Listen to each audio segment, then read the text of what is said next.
जय हिंद बच्चों, आज मैं आप सभी को कक्षा 12वीं आरोह गद्य खंड हिंदी पाठ नमक पाठ को पढ़ाने जा रही हूँ और इसकी लेखिका है रजिया सज्जाद जहीर। रजिया सज्जाद जहीर इन्होंने भारत पाक के विभाजन के बाद की कहानी है। ये जो नमक है ये भारत पाक के विभाजन के बाद की कहानी है।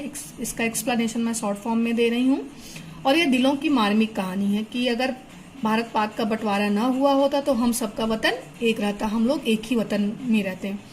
तो जो लोग बंटवारे में इधर उधर चले गए, कोई पाकिस्तान चला गया और पाकिस्तान वाला कोई भारत आ गया, लेकिन परंतु उनके दिलों में अभी भी अपने वतन की याद, अपने लोगों की याद वैसे ही रहती है जैसे पहले थी।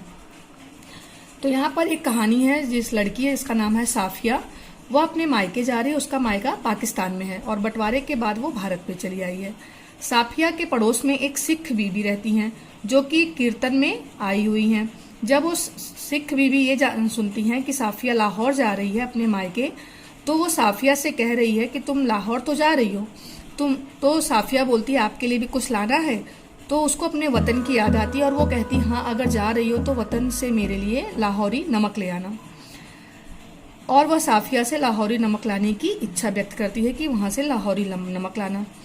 साफिया जो है अपने मायके जाती है, पाकिस्तान जाती है और नमक लाना चूंकि गैर कानूनी है तो साफिया के जो भाई हैं वो नमक ले जाने के लिए विरोध करते हैं। तुम नमक कैसे ले जाओगी, ये तो गैर कानूनी है, कोई यहाँ से सामान वहाँ नमक नहीं ले जा सकता है। लेकिन साफिया के मन में ये था कि अगर उसने नमक की इच्छा व्यक्त की है अपने वतन के लिए तो इसको मैं जरूर ले जाऊंगी, किसी भी कीमत पे ले जाऊंगी। वह मन में यह निश्चय कर लेती है और वो इसी उधेड़ बुन में लगी रहती है। 15 दिन तक वो पाकिस्तान में रहती है कि मैं किस तरह से नमक को भारत ले जाऊं।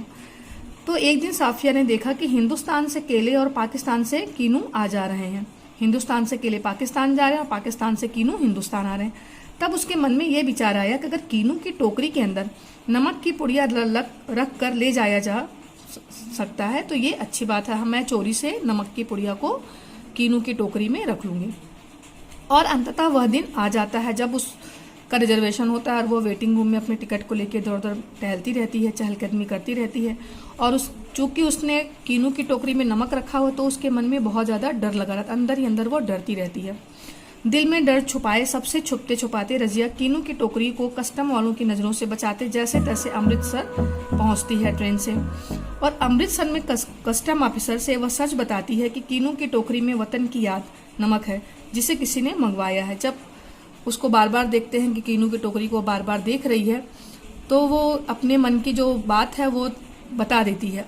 कस्टम ऑफिसर से अपने मन की बात बता देती है कि इस टोकरी में नमक है जो कि मेरी सहेली ने मंगवाया है, मेरे पड़ोस में मंगवाया है, जो कि लाहौर से उन्होंने अपने वतन की याद में मंगवाया है। कस्टम ऑफिसर जो कि ढाका का था, उसको अपने वतन की मिट्टी, वतन की खुशबू की याद आती है और वो कहता है कि चाहे आदमी कहीं भी रहे परंतु अपने वतन की बात कुछ और ही होती है। और वह चुपचाप रजिया को नमक ले जाने की इजाजत दे देता है और पीछे पीछे चलने लगता है।